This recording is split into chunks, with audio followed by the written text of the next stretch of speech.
Assalamualaikum warahmatullahi wabarakatuh.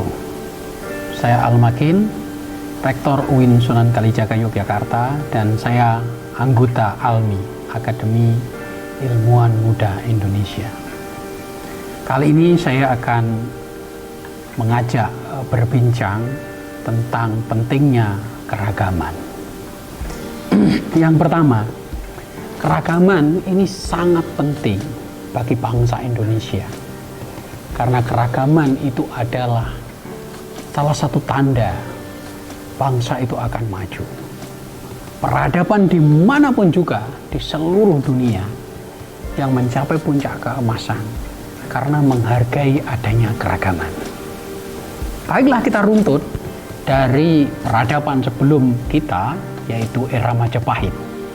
Majapahit yang ada di Jawa Timur, dan itu menjadi kerajaan besar sebelum penjajahan Belanda, merupakan kerajaan yang sukses menyatukan Nusantara di era Hayam Wuruk dan Gajah Mada, dan juga ditandai dengan adanya keragaman. Ada dua tradisi keagamaan di situ, Hindu Shiva dan Buddha, dan di situ bisa dilihat di berbagai karya yang dilahirkan era itu, yaitu Kitab Sutasoma dan Negara Kartagama. Di situ terdapat kata-kata yang sampai saat ini masih dipakai oleh bangsa Indonesia, yaitu Bhinneka Tunggal Ika, Tanhana Dharma Mangrua. Berbeda-beda tetapi tetap satu jua. Jadi keragaman atau kepelbagaian atau kebhinekaan merupakan kunci sukses sebuah bangsa.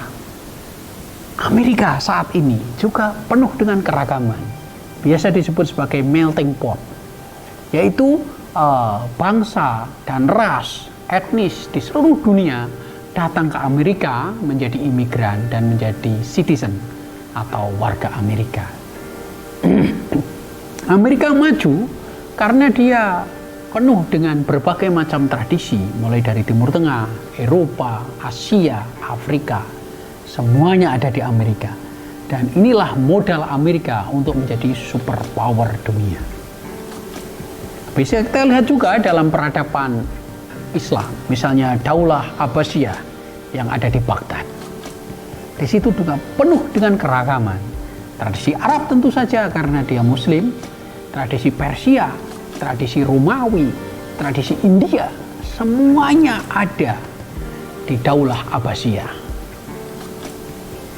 Maka Indonesia saat ini jika ingin maju, tidak ada jalan lain kecuali menerima keragaman Indonesia itu sendiri.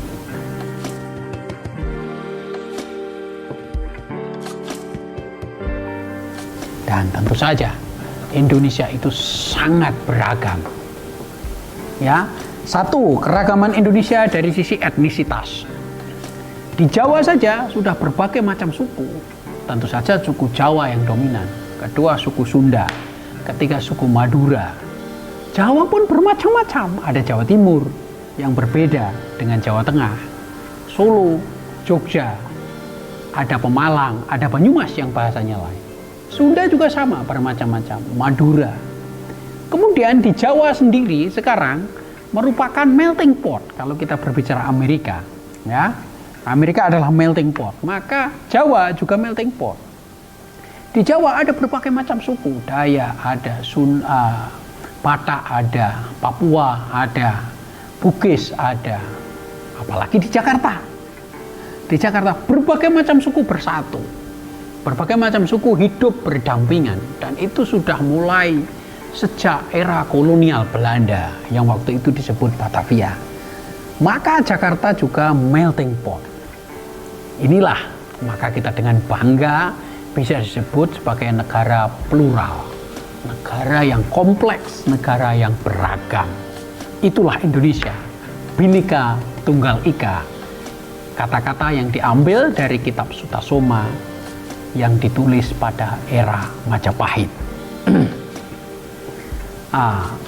Sangat sederhana kalau kita ingin membuktikan bahwa Indonesia ini sangat beragam.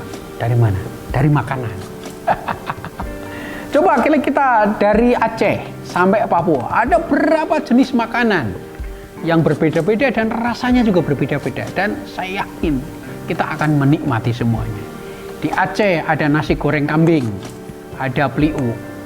Di Medan ada lemang, ya. Kemudian lemang ini hampir semuanya ada. Lemang dimakan dengan durian juga enak. Di Palembang ada empek-empek. Di Padang ada nasi Padang dan tersebar di seluruh Indonesia. Di Jawa berbagai macam, ya. Di Jogja ada nasi gudeg, ada pecel Madiun, ada rawon Jawa Timur, ada nasi timbel Sunda. Begitu juga di Sulawesi, ya. Di Sulawesi ikan bakar, ya. Kemudian ada nasi jaha di Manado. Kemudian ada bubur Manado, ada es pisang hijau Manado. Begitu juga di Indonesia Timur, misalnya di Maluku, di Papua, ada sagu, ya, dan lain-lain. Nah, jika kita menikmati makanan dan hasil dari dapur seluruh Indonesia dengan berbagai macam bahan, dengan berbagai macam rasa, dengan berbagai macam selera, berarti kita juga harus menerima orangnya yang memasak, apapun orangnya itu, apapun etnisnya, apapun cara berpakaiannya, apapun imannya, apapun cara beribadahnya, apapun selera makannya. Maka Indonesia adalah contoh yang sangat tepat bahwa keragaman merupakan anugerah Tuhan yang Maha Esa. Dan tentu saja dalam hal agama, Indonesia ada 6 agama yang saat ini kita kenal. Islam, Kristen, Katolik, Hindu, Buddha, Konghucu. Ditambah berbagai macam aliran kepercayaan. Jadi Indonesia adalah contoh yang sangat nyata sebagai negara yang beragam. Lalu caranya bagaimana kalau sudah beragam?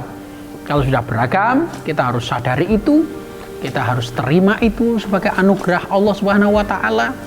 Ditegaskan di dalam Al-Qur'an, di dalam Weda, di dalam Perjanjian Lama, di dalam kitab-kitab suci, semuanya menekankan saling menghormati, saling menghargai, saling bertoleransi, saling memberi tempat kepada orang yang berbeda. Inilah Indonesia.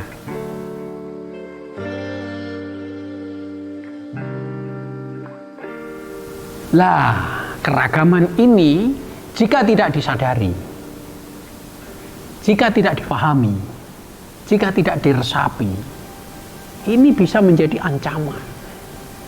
Jadi jika ada paham yang beranggapan bahwa manusia itu harus sama, harus satu selera, manusia itu harus sama cara beribadahnya, manusia itu harus beriman pada tradisi yang sama, manusia di dunia harus konversi pada iman yang sama. Ini sangat berbahaya, sangat berbahaya. Maka kewajiban kita adalah menerangkan kepada masyarakat kita bahwa Tuhan menciptakan manusia dalam kondisi yang berbeda-beda. Dan seperti yang diceritakan dalam berbagai macam manuskrip, dalam berbagai macam tradisi, mulai dari Yunani, Mesir, Romawi, Majapahit, Eropa, Amerika, semuanya menegaskan keragaman, dan menghargai keragaman adalah kunci dari kemajuan. Jika kita tolak keragaman, kita ingin menyeragamkan semua manusia agar beriman seperti kita, agar menganut paham kita, agar madhabnya cuma satu saja, agar alirannya juga satu saja, agar tempat ibadahnya satu saja, maka ini berarti menegasikan sunatullah, ketentuan Tuhan.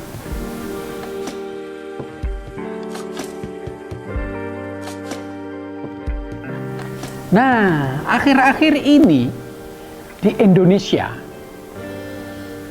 ada beberapa paham yang mengajarkan kita agar kita seragam. Nah, ini yang harus kita pikir ulang dan harus dipertimbangkan masa-masa. Jika kita seragam, dunia tidak akan indah. Jika kita seragam, dunia tidak akan beraneka rupa. Misalnya, salah satu contoh, jika orang Jogja memaksa seluruh orang Indonesia harus makan gudeg, Anda bisa bayangkan kan? Betapa tidak menariknya Mungkin sehari 2 hari nggak apa-apa, tapi kalau setahun makan gudeg seluruh Indonesia, apa nggak bosan itu ya? Atau kemudian ada yang menegaskan lagi, seluruh Indonesia bajunya harus putih semua setiap hari selama 1 tahun. Wah, apa nggak capek itu? Tentu saja itu tidak mungkin, dan itu tidak boleh seperti itu, memaksakan kehendak ya. Jadi makanan juga kita menyukai keragaman, berpakaian juga sama. Buktinya adat Solo dengan adat Jogja saja berbeda. Belangkon atau yang dijadikan topi di atas itu berbeda ya. Walaupun Solo dan Jogja ini sangat dekat. Apalagi jika lain pulau. Pakaian Banten berbeda dengan pakaian Bugis. Pakaian Palembang berbeda dengan pakaian Aceh. Dan ini yang menjadikan kita kaya raya akan tradisi. Nah, saya ambil contoh yang sangat sederhana. Ketika kita bermain musik, ada banyak alat musik. Ada gitar, ada drum, ada bass, ada trompet, ada piano. Masing-masing musik ini mempunyai fungsi yang berbeda. Jika musik ini dimainkan sesuai dengan nadanya yang berbeda, maka terbentuklah musik yang indah. Itulah yang disebut dengan keragaman yang selaras dan harmonis. Maka kita sebagai anggota masyarakat Indonesia yang beragam, kita harus menghargai keragaman itu, harus berfungsi sesuai dengan fungsinya. Yang makanan Padang silahkan, Anda menyukai juga silahkan, tidak menyukai Anda bisa makan rawon, tidak menyukai lagi Anda bisa makan bubur Manado, tidak menyukai lagi Anda bisa makan empek-empek, tidak menyukai lagi Anda lemang.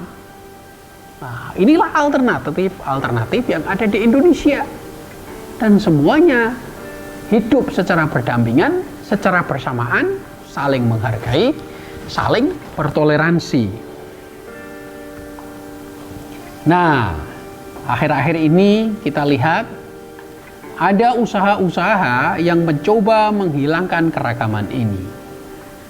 Tidak menerima perbedaan. Siapa yang berbeda dianggap salah. Siapa yang berbeda dianggap masuk neraka. Siapa yang berbeda dianggap dosa. Siapa yang berbeda dianggap bukan kelompoknya.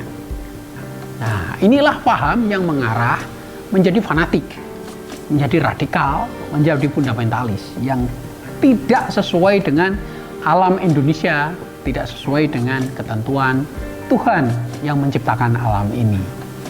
Maka paham ini bisa mengarah pada paham kekerasan. Orang yang dianggap berbeda harus dimusnahkan. Orang yang dianggap berbeda harus dimatikan. Orang yang dianggap berbeda harus diseragamkan. Nah, inilah yang menjadi pemicu adanya radikalisme.